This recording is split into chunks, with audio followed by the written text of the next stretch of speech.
नमस्कार। मैं बाबा अनिल अनिल मेरा नाम राघवेंद्र है। मैं आगरा में रहता हूँ और ताजमहल के पास ही मैं रहता हूँ। मैं पेशे से जो हूँ कारपेंटर हूँ। मेरी एक बहुत बड़ी सी शॉप भी है आगरा के मेन मार्केट में। और मैं जो हूँ कुछ काम को मैं खुद ही डील करता हूँ, बाकी मेरे जो उसमें हैं लोग वो जो है उसको काम को रखते हैं। तो आज आगरा का वातावरण कुछ ख़राब लग रहा था। आसमान में काले काले मेघ थे, बहुत ज़ोर से हवाएं चल रही थी, बिजली भी कड़क रही थी। पानी नहीं बरस रहा था लेकिन सब कुछ हो रहा था। उतने में एक फ़ोन आया मेरे पास। तो जब इतने ऐसे समय फ़ोन आता तो मेरे कारीगर करीब करीब घर जा चुके होते। तो इस समय रात के 8 बज रहे थे और फ़ोन आया तो जाहिर है किसी काम के लिए कुछ ने फ़ोन किया हो। तो मैं जो हूँ मैंने फ़ोन उठाया। हेलो, आप राघवेंद्र जी बोल रहे हैं जिनकी बहुत बड़ी कारपेंटर की दुकान है? जी हाँ, मैं वही बोल रहा हूँ, वही फेमस कारपेंटर राघवेंद्र जी। मैंने कहा था कि फेमस तो नहीं जानता लेकिन राघवेंद्र हूँ मैं, और काम से मैं जो हूँ बड़ा ही हूँ, जैसे अंग्रेजी में कारपेंटर कहते हैं। तो क्या आप देखिए, आज मुझको बहुत इमरजेंसी है क्योंकि कल सुबह मुझको फ़्लाइट से जो है विदेश जाना है। तो जो है मतलब इस समय रात के 8 बजे हैं। क्या आप आ सकते हैं? काम बहुत छोटा सा है, घंटे भर का होगा क्योंकि मेरी फ़्लाइट जो है 2:30 बजे रात को है। तो उतनी देर में तो काम आप ख़त्म ही कर लेंगे। मैंने कहा आप कह रहे हैं 15-20 मिनट में, तो हद 1 घंटा लगा लीजिए। मैं 9 बजे ठीक आपके एड्रेस पे पहुंच जाऊंगा। कृपया आप एड्रेस सेंड कर दीजिए व्हाट्सएप पे। तो उन्होंने एड्रेस सेंड किया। मैंने सब जितने भी काम के इंस्ट्रूमेंट्स होते हैं अपने झोले में रखा। और चूँकि भगवान की दया से मेरा अच्छा कारोबार चल रहा था तो मेरे पास कार थी, मारुति की थी, ऑल्टो कार। मैं राघवेंद्र अपनी कार से, और उसमें जीपीएस लगा हुआ था, अपनी कार से संबंधित जो क्या कहते हैं जहाँ पर बताया था एड्रेस वहाँ पर चलने लगा। जीपीएस मुझको गाइड कर रहा था। आगरे में मेन सड़क के अलावा भी बहुत सी सड़कें ऐसी हैं जो भूलभुलैया जैसी हैं, भीड़ बहुत होती है, लेकिन जीपीएस के सहारे आराम से मैं एक चौड़ी सी गली में पहुंच गया। बहुमंजिला इमारत थी। मैंने ठीक से एक बार फिर से जीपीएस में देखा कि एड्रेस सही है कि नहीं। उन्होंने जीपीएस वालों ने सही वक्त पहुंचाया था मुझे। मैंने अपने कार को लॉक किया, अपना झोला झक्कर सब उठाया और चल पड़ा। तो मैंने घंटी बजाई। घंटी की आवाज़ से एक दरवाज़ा खुलता है, उसमें से एक बूढ़ी औरत निकलती है, और शायद उस इलाके की लाइट चली गई थी, शायद, क्योंकि पूरा पूरा अंधेरा ही अंधेरा था। तो वो हाथ में एक लालटेन जैसा कुछ लिए थे, जो कि हो सकता है कि इमरजेंसी लाइट जैसी हो, लेकिन उसकी रोशनी वैसी लग रही जैसे लालटेन की रोशनी होती है। तो उन्होंने कहा आइए। मैंने कहा मैडम ने ये पता बताया था, मैं आया हूँ, कोई मतलब बढ़ई वाला काम है? तो उन्होंने कहा हाँ हाँ आइए। अंदर मैं पहुँचा। चारों तरफ तो अंधेरा था, लेकिन घर में जो है शान और शौकत बिल्कुल बहुत ही अलग से दिख रही थी। भरपूर रोशनी भी थी। शायद हो सकता है कि लाइट जाने के बाद इन्वर्टर से आ रही हो, कुछ हो। खैर मुझको क्या लेना देना। उतने में जो है मैं बैठा, उसको मेरे को सोफे पर बैठने के लिए कहा गया।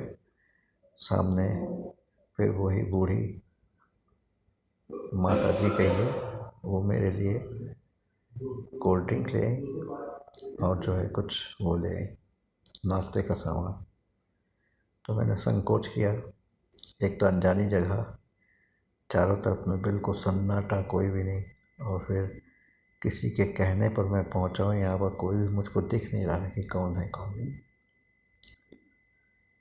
तो मैंने जो है, तो उस बूढ़ी औरत ने कहा, पी लीजिए और डरिए ना, आप सुरक्षित मेरे साथ हैं, इसलिए बिना संकोच के पी लीजिए। तो मैंने कहा आप भी लीजिए। मैंने कहा नहीं, मैं जो है इस समय नहीं, मेरा डिनर का टाइम है, रात के करीब 11-12 के बीच में, तो मैं लिक्विड लेती हूँ सिर्फ, बस और कुछ नहीं। मैंने कहा वो मैडम को बुला दीजिए जिन्होंने मुझको कहा था, उनकी 2 बजे की 2 या 2:30 बजे की फ़्लाइट है, कहीं बाहर जा रही हैं, मुझको काम भी ख़त्म करना है, घर भी जाना है, और मौसम भी ख़राब हो रहा है। मौसम भी ख़राब हो रहा कहते ही जोरदार ढंग से बारिश शुरू हो गई। ऐसा लग रहा था कि बाहर जैसे ओले गिर रहे हैं, उसकी आवाज़। उतने में जो है झमझमाती हुई, क्या कहते हैं, साड़ी में एक खूबसूरत सी महिला मेरे सामने आके खड़ी हो गई। मैंने पलट के देखा तो जो माता जी नाश्ता लाई थी वो तो थी ही नहीं वहाँ पर। तो उन्होंने कहा आ गए आप? तो मैं तब तक कोल्ड ड्रिंक और नाश्ते में थोड़ा बहुत ले ही चुका था, क्योंकि भूख तो लगी रही थी, घर में खाने का समय हो गया था। तो जो है मैंने फिर उनसे कहा कि काम क्या है। उन्होंने कहा काम, चलिए मैं बताती हूँ। ले गई एक बहुत बड़ी सी अलमारी जैसे, जो कि दीवार के अंदर फिट थी, लकड़ी की अलमारी थी बहुत। तो कहा देखिए, इसका ताला जो लगा है अलमारी में, उसकी चाबी मुझको नहीं मिल रही है, शायद खो चुकी है, मुझे से खोई है, और मैं जो हूँ इसमें से कुछ सामान है वो निकालना चाहते हैं, क्योंकि मैं विदेश जा रहा हूँ, वहाँ इनकी ज़रूरत पड़ेगी। तो बस इसलिए बुलाया था कि ये अलमारी, लेकिन आप अपने इंस्ट्रूमेंट से इसको काट के इसका एक पल्ला अलग कर लीजिए, और मेरा काम हो जाए, मैं वहाँ सामान ले लूँगी, आपको आपका मैं दाना दे दूँगी, और फिर मैं चली जाऊँगी। तो मैंने कहा ठीक है। मैंने इंस्ट्रूमेंट सब निकाले, कटर वटर ये वो जो भी होता है, क्योंकि दुकान अच्छी जगह थी, तो हाई फाई इंस्ट्रूमेंट्स भी मेरे पास थे जो घंटों का काम मिनटों में कर देते हैं।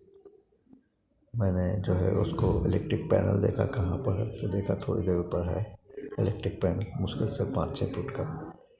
तो मैंने जल्दी से उसको जो है मैंने लगाया, उसमें अपना इंस्ट्रूमेंट का बटन लगाया उस चैनल पे, और बाय द वे जितना मैंने सोचा था उससे कम जगह निकली, और मेरा तार आसानी से वहाँ तक कटिंग करने लायक इंस्ट्रूमेंट को पकड़ने का, और वो पहुँच गया। तो मैडम ने आगे बढ़ के ऑन किया, मैंने उनको इशारा किया, उन्होंने स्विच बोर्ड पर ऑन किया, मेरी मशीन चलने लगी, और सेकंडों में जो है मैंने उसका पूरा पल्ला जो है ऐसे सफाई से काट दिया कि दोबारा भी जुड़ सकता था यदि कोई चाहता तो। और जैसे ही मैंने उसको हटाया, झम से आवाज़ हुई, मैं लड़खड़ा के पीछे की तरफ गिरा, और मैंने देखा कि मेरे ऊपर एक बदबूदार कंकाल, जिसकी दोनों बाहें मेरे गले के पास लिपटी हुई थी, और मैं गिरा हूँ और मेरे ऊपर वो गिरी नरकंकाल गिरा हुआ है। उसका सीना मेरे सीने से टकरा रहा था। मुझको अजीब सा लगा कि उसकी सांसों का आवाज़, उसके दिल की धड़कन सब मुझको सुनाई पड़ रही थी, लेकिन ये क्या, ये तो नरकंकाल। और उसी बीच में जो है मैडम ने कहा कि देखिए आप आए हैं मेरे बुलाने पर, और प्लीज़ मैंने अपना जो सामान निकालना था निकाल लिया है। इस नरकंकाल या जो भी आप समझें उसके बारे में किसी को ना बताइएगा, अन्यथा जो है मेरा विदेश जाना हो जाएगा, ख़त्म हो जाएगा, और मैं पुलिस वालों के चक्कर में पड़ जाऊंगी। मैंने कहा मुझको कुछ नहीं पूछना, कुछ नहीं कहना। फिर उसने अपना पर्स खोला और मुझसे कड़े कड़े नोट मुझको देने लगे, काउंटलेस, मतलब गड्डी पर गड्डी उसने हमको पकड़ा दी। शायद मेरे मुंह बंद करने का हिसाब किताब था। मैं आश्चर्य में पड़ गया और उसी क्षण चौंक भी गया। देखा वो मैडम तो वहाँ नहीं थी, एक बूढ़ी औरत जिसने हमको नाश्ता कोल्ड ड्रिंक वगैरह सर्व किया था वही खड़ी थी, उसी के हाथ में रुपए थे। ये कैसे हो सकता है? मैडम तो अभी मैंने अपने सामने देखा था, मुझसे बात कर रही थी, पर्स खोल के रुपए निकाल रही थी, गड्डियाँ निकाल रही थी, और वो कह रही थी कि इस बात को आप कुछ ना कहिएगा। और जब तक नोट उन्होंने पकड़ाए मेरे को, मैं उन नोटों को, गड्डियों को सहजने लगा कि आज तो बहुत अच्छी इनकम हो गई है। उतनी देर में नोट देने वाली गायब, उसकी जगह ये बूढ़ी औरत। मेरे चेहरे पर आश्चर्य तब हुआ कि वो बूढ़ी औरत भी गायब हो गई, और वो जो कंकाल था वो भी गायब, और जो मैंने काट के निकाला था पूरा अलमारी का वो अपनी जगह फिट। सिर्फ सेकंड के हज़ारवें हिस्से में ये सब हो गया। इधर मैंने नोट की तरफ पलक अपने आँखों को लगाई, और उधर वो जवान औरत बूढ़ी औरत में हो गई, और बूढ़ी औरत जो है गायब हो गई, वो कंकाल भी गायब हो गया वो। और मेरे हाथ में जो था सचमुच के, वो सचमुच के रुपयों की गड्डी थी। कम से कम 30-40 हज़ार रुपया होगा। मैंने उन गड्डियों को सेहत के जेब में रखा और डरा हुआ तो था। मैं जल्दी से जल्दी उस जगह से निकल के बाहर, मतलब उनके यहाँ पार्किंग जैसी व्यवस्था थी, वहाँ पर खड़ी थी कार, वहाँ पर मैं बैठा। और दोबारा मैं कभी भी किसी भी ऐसे फ़ोन कॉल को नहीं सुनूंगा, ना रात में किसी का विजिट करूंगा। ऐसा सोचते हुए मैंने कार को स्टार्ट किया और वापस दुकान की ओर गए। दुकान को एक मेरा कर्मचारी संभाल रहा था। मैं दुकान पे पहुंचा, कार के हफ्ते काँपते मैं अंदर पहुंचा। उस कर्मचारी ने मेरी हालत देख के उसको भी आश्चर्य हुआ कि क्या हुआ सर, आप बहुत घबराए से लग रहे हैं, पसीने से लथपथ। तो मैंने कुछ उसको बताना उचित नहीं समझा। मैंने कहा चलो फटाफट दुकान बंद करो, मैं घर जा रहा हूँ। उसने सब सामान को सहेजा, दुकान बंद किया, और मैं एक अनबूझ से रहस्य जिसको मैं शायद ही दोबारा कभी अनुभव कर पाऊँ कि वो क्या था। मैं प्रेतात्माओं के चक्कर में था, या किसी जादूगरनी के, या कुछ ऐसी रहस्यमय चीज़ जिसको मैं अभी तक नहीं जानता हूँ। तो मैं राघवेंद्र अब आपसे विदा लेता हूँ। आपको मेरी आप बीती यदि पसंद आई हो, जिस चैनल पर मेरी आप बीती आ रही है उसको लाइक करिएगा, शेयर करिएगा, और कमेंट्स जरूर लिख दीजिएगा, जिससे कि कभी ज़रूरत पड़े तो मैं भी, मेरा कोई पर्सनल और भी वो हो, स्टोरी हो, तो मैं इस चैनल पर अपलोड करा सकूं। धन्यवाद। जय हिंद, जय भारत। हाँ, तो कैसी लगी कहानी? किसी की जुबानी, मेरी जुबानी, किसी की आप बीती कहानी। ये जो है एक रहस्यपूर्ण भूतिया, जैसे आप लोग हॉरर कहते हैं, हॉरर स्टोरी। यदि आपको अच्छी लगी है तो कमेंट्स करिएगा, लाइक करिएगा, शेयर करिएगा। जय हिंद, जय भारत। बाबा अनिल, लखनऊ से।